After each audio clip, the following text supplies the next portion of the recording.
اللہم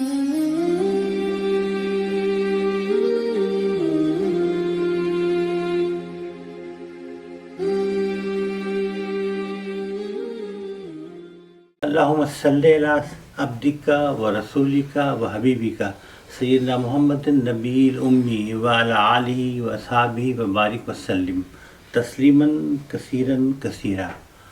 آج مجھے انشاءاللہ آپ کے سامنے سیرت کے موضوع پر کتاب محبت رسول اور اس کے تقاضے، جو مولانا ولی اللہ سعیدی فراہی صاحب کی کتاب ہے، اس کا تعارف پیش کرنا ہے۔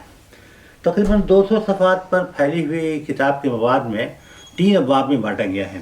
ایک باب محبت کا ہے، ایک باب ایمان بالرسالت کا ہے، اور ایک بات محبت رسول کے تقاضے کے اوپر مشتمل ہے۔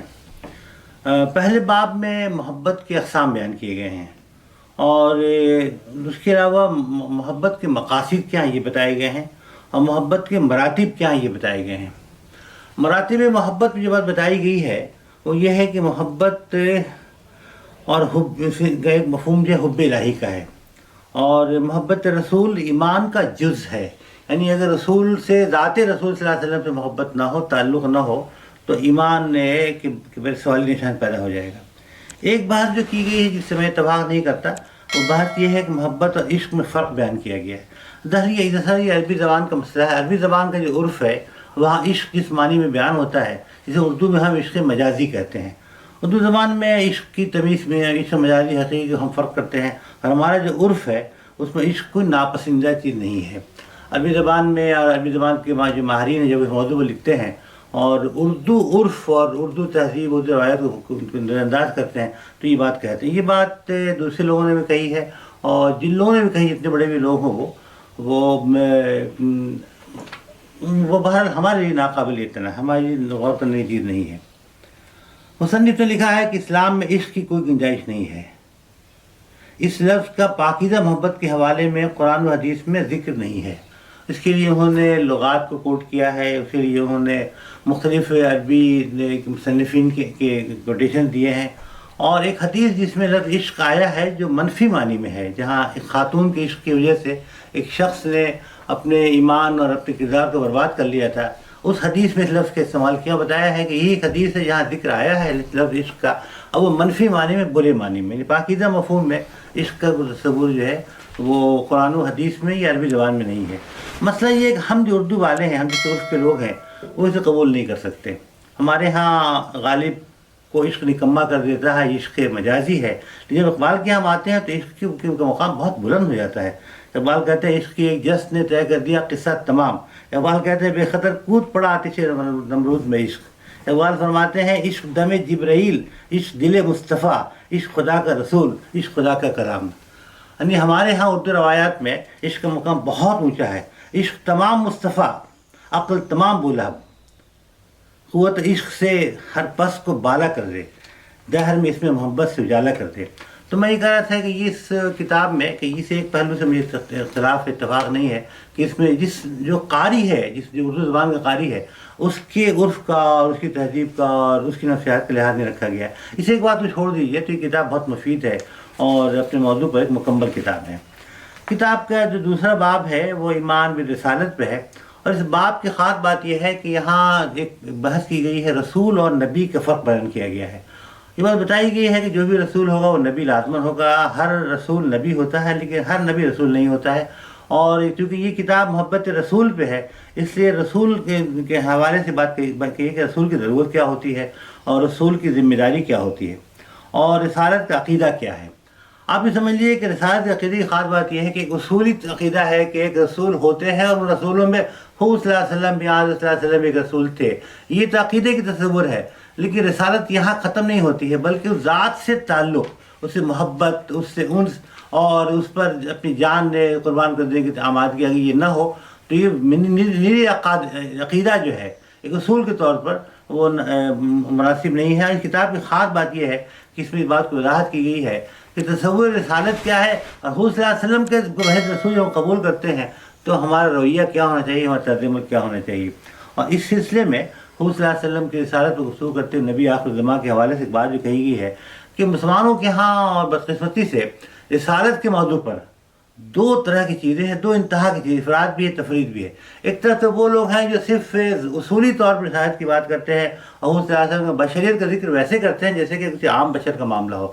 دوسری طرف وہ لوگ بھی ہیں کہ جو حضور صلی اللہ علیہ وسلم کی بشریت کو الوہیت تک لے جاتے ہیں، اور دوسری تہذیبوں میں، دوسرے مذاہب میں، عیسائیت میں جس قسم کے مباحث پیدا ہوئے تھے، وہ مباحث پیدا ہمارے یہاں بھی لوگوں نے کیے ہیں، بہت لوگوں نے کیے ہیں، علم غیب کے موضوع پر، قدرت کے موضوع پر، حاضر و ناظر ہونے کے موضوع پر، ان سب موضوعات پر حضور صلی اللہ علیہ وسلم کی شان میں گفتگو کرتے ہوئے بہت لوگوں نے احتیاط کے حدود کو پامال کیا ہے۔ اس کتاب کی خوبی یہ ہے کہ اس کتاب میں ایسے ہر تصور کے پر نشاندہی کی ہے، اس کا جواب دیا ہے، صحیح تصور ایک دین کا کیا ہے یہ بتایا ہے، اور جو بات بھی بتائی ہے وہ قرآن و سنت کے حوالے سے بتائی ہے اور اس کے لیے اس کو مدلل کیا ہے۔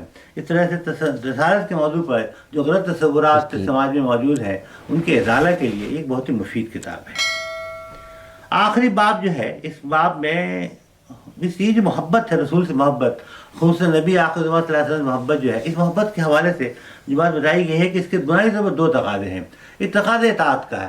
اطاعت کا معاملہ یہ ہے کہ آپ کسی کا حکم مانتے ہیں، اگر دل میں آپ کی محبت تعلق نہ ہو تب بھی آپ مانیں گے۔ آپ حکومت کی بات مانتے ہیں، آپ اپنے سربراہوں کی بات مانتے ہیں، اطاعت کرتے ہیں، لیکن اطاعت سے آگے جب آپ اتباع کرتے ہیں اور شوق سے اس راہ میں چلتے ہیں تو یہ وہ مقام ہے جو مطلوب ہے۔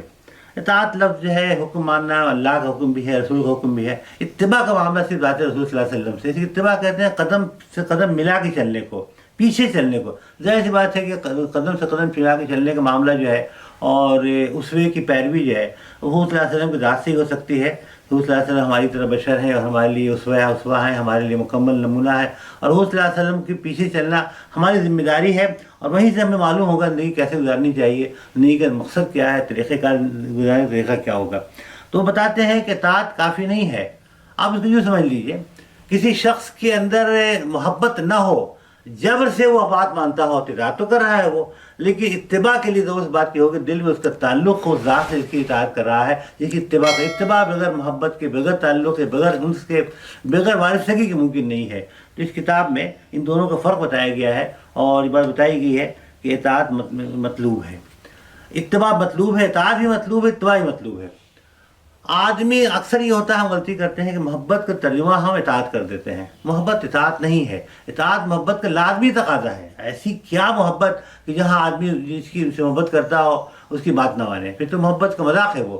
اس لیے محبت، اطاعت جو ہے محبت کا لازمی تقاضا ہے، لیکن محبت کا جو اصل تقاضا ہے وہ اتباع ہے، کہ جہاں اسوے کو اختیار کرنا اور اسوے کو اختیار کرتے ہوئے جو کچھ بات معلوم ہوگی، سمعنا و اطعنا، جو کچھ سنا اس عمل کیا، اس طرح کیفیت پیدا ہو جائے۔ مصنف بتاتے ہیں کہ یہ جو اتباع ہے اس کے تقاضے کیا ہیں۔ ایک تقاضا اس کا یہ ہے کہ آدمی اپنے جن معاملات میں اسے الجھن ہو، پریشانی ہو یا اس کے سماج میں اختلاف ہو، وہاں حضور صلی اللہ علیہ وسلم کی لائی ہوئی شریعت کو حکم بناتے۔ اگر ذات رسول صلی اللہ علیہ وسلم کو حکم نہیں بنایا گیا، یعنی ہم حضور صلی اللہ علیہ وسلم محبت کا دعویٰ کریں یا محبت کے دعوے میں بہت کچھ کر رہے ہوں، لیکن جب موقع آئے کسی معاملے میں فیصلہ کرنے کا تو فیصلہ کرتے ہوئے ہم حکم حضور صلی اللہ علیہ وسلم نہ بنائے، بلکہ کسی اور حوالے سے فیصلہ کریں، اپنے ذوق سے، اپنے خاندان کے ذوق سے، اپنے ملک سے، اپنے علاقے سے، اپنے لوگوں کے طور طریقہ کا لحاظ کرتے ہوئے۔ مطلب یہ ہوا کہ ہم نے حکم نہیں بنایا، اور اتباع کا یہ لازمی تقاضا ہے جو ہم نے پورا نہیں کیا۔ حضور صلی اللہ علیہ وسلم کی توقیر اتباع کا لازمی جز ہے۔ حضور صلی اللہ علیہ وسلم کی توقیر کے خلاف کوئی بات اگر ہو رہی ہو تو اسے روکنا، اس کا جواب دینا، کم سے کم اس مقام سے ہٹ جانا۔ دل میں ایسا ہو جیسے ایک بچے کی ماں سے محبت ہوتی ہے اور وہ ماں کے خلاف کی بات سننے کو تیار نہیں ہوتا ہے۔ ایک بچے کے اپنے علاقے سے، ایک لوگوں کے اپنی زبان سے، علاقے سے، خاندان سے تعلق ہوتا ہے، اس کے خلاف سننے کو تیار نہیں ہوتے۔ ویسے حضور صلی اللہ علیہ وسلم کا معاملہ ہے، دنیا کی تمام محبتوں سے اونچی محبت ہے یہ۔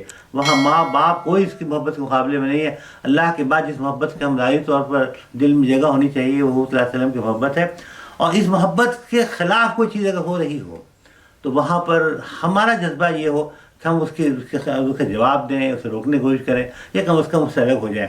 تو یہ توقیر کا معاملہ ہے۔ دل میں اگر عزت بیٹھی ہوئی ہوگی تو حضور صلی اللہ علیہ وسلم توقیر کے خلاف کوئی کام نہیں ہونے دیں گے۔ ویسے یہ ہے کہ ہم کوئی ایسا کام کر رہے ہوں جو حضور صلی اللہ علیہ وسلم کی سنت، ان کے حکم، ان کے دین لائی ہوئی شریعت کے منشا کے خلاف ہو، جیسے حضور صلی اللہ علیہ وسلم کو ایذا پہنچانا ہے۔ حضور صلی اللہ علیہ وسلم نے جو امت برپا کی اس کا ایک مقصد بتایا، اگر اس مقصد کے مطابق کام نہ کیا جائے، مطلب یہ ہوا کہ حضور صلی اللہ علیہ وسلم کو ایذا پہنچائی، تو وہ کہتے ہیں ایذا نہ پہنچانا بھی اتباع کا لازمی تقاضا ہے۔ اور اس کے بعد بتاتے ہیں کہ حضور صلی اللہ علیہ وسلم کا نام اگر آ جائے اور حضور صلی اللہ علیہ وسلم پر درود و سلام بھیجنا، یہ بھی اتباع کا لازمی تقاضا ہے. یعنی اگر آپ میں دل میں محبت ہوگی حضور صلی اللہ علیہ وسلم سے، تعلق ہوگا، ان کا مقام ہوگا، ایسا ممکن ہی نہیں ہے کہ حضور صلی اللہ علیہ وسلم کا نام آئے اور زبان جو ہے درود و سلام سے تر نہ ہو جائے. اور آخری بات جو کہی وہ یہ کہی ہے کہ ہم یہ سب کر رہے ہوں، ہم جس دنیا میں رہتے ہیں، زمانے میں رہتے ہیں، حضور صلی اللہ علیہ وسلم سنتیں پامال ہو رہی ہوں، ہمیں سنتوں کو زندہ کرنے کی فکر نہ ہو. اس کا مطلب ہے کہ دل میں محبت کے تقاضے کی کمی ہے. ہمارے اندر جذبہ ہونا چاہیے کہ جہاں تک ممکن ہو حضور صلی اللہ علیہ وسلم سنتوں کو زندہ کر دیں. جو سنت دب چکی ہے ہمارے زمانے میں اس کا اثر کم ہو گیا ہے، یا جو سنت کے سلسلے میں ہمارے افراد و تفریط ہے اس کی اصلاح کر کے اس کو درست طریقے پہ لانا، یہ اتباع کا لازمی طریقہ ہے. یہ ساری گفتگو جو اصولی گفتگو ہے. اس کتاب کا حسن یہ ہے کہ اس کتاب میں تاثیر بہت ہے.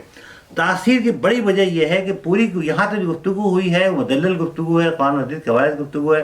اس کے بعد 2 حصے میں انہوں نے گفتگو کی ہے حضور صلی اللہ علیہ وسلم کے اپنے اسوے کی، مختلف موضوعات پر حضور صلی اللہ علیہ وسلم کا جو رویہ ہے، کیا اسوہ ہے، اس کی مثالیں دی ہیں واقعات کی شکل میں. اور اخیر میں اصحاب کرام کے اسوے صحابہ کے عنوان سے جو گفتگو کی ہے. یہ پوری گفتگو ایسی ہے کہ جو باتیں پیچھے کہی گئی ہیں وہ سب عقلی دلائل بھی موجود ہے اور عملی جو تاریخ کے نمونے بھی وہاں دے دیے گئے ہیں، اور اس کے بعد جو پوری طرح سے تصویر روشن ہو جاتی ہے.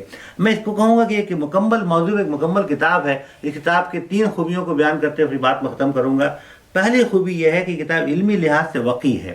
اپنے موضوع پر جو بات بھی کہی گئی ہے اس کے لیے دلائل دیے گئے. تک وہ بات جس کو میں نے آپ کے سامنے اختلاف پیش کیا وہاں بھی دلائل دیے گئے. اس نے دلائل سے ہم اتفاق نہ کریں غلط بات ہے، لیکن کوئی بات بغیر دلیل کے نہیں کہی گئی، بغیر حوالے کے نہیں کہی گئی ہے.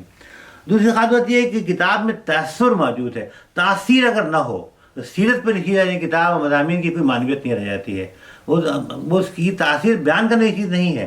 آپ پڑھ رہے ہو اور آپ کے آنکھ سے آنسو آ جائے، اس کا مطلب ہے مصنف کے قلم میں تاثیر ہے اور وہ تاثیر آپ تک منتقل ہوئی ہے. میں نے بار بار محسوس کیا ہے کتاب کو جب بھی پڑھا ہے، جب بھی دیکھا ہے کہ اس کتاب میں تاثیر موجود ہے. اور خصوصاً میں نوجوانوں کو اور تمام لوگوں کو اردو طبقے سے کہوں گا کہ اس کتاب کا مطالعہ کریں. علمی لحاظ سے ہی پیچھے سامنے آئیں گی اور قلب میں کیفیت بھی پیدا ہوگی. اور آخری بات یہ ہے کہ عقلی تقاضوں کو پورا کرتی ہے. جتنے قسم کے دلائل اور جتنے قسم کے حوالہ جات ہمیں چاہیے کسی ان تمام موضوعات پر، اس کو یہاں کتاب میں جمع کرنے کی کوشش کی گئی ہے. اس لحاظ سے علمی، عقلی اور قلبی تینوں لحاظ سے ایک مکمل کتاب ہے.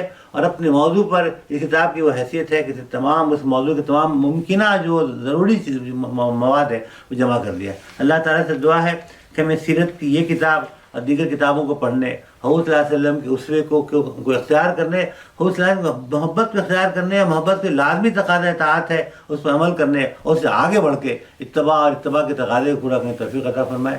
وآخر دعوانا ان الحمد للہ رب العالمین.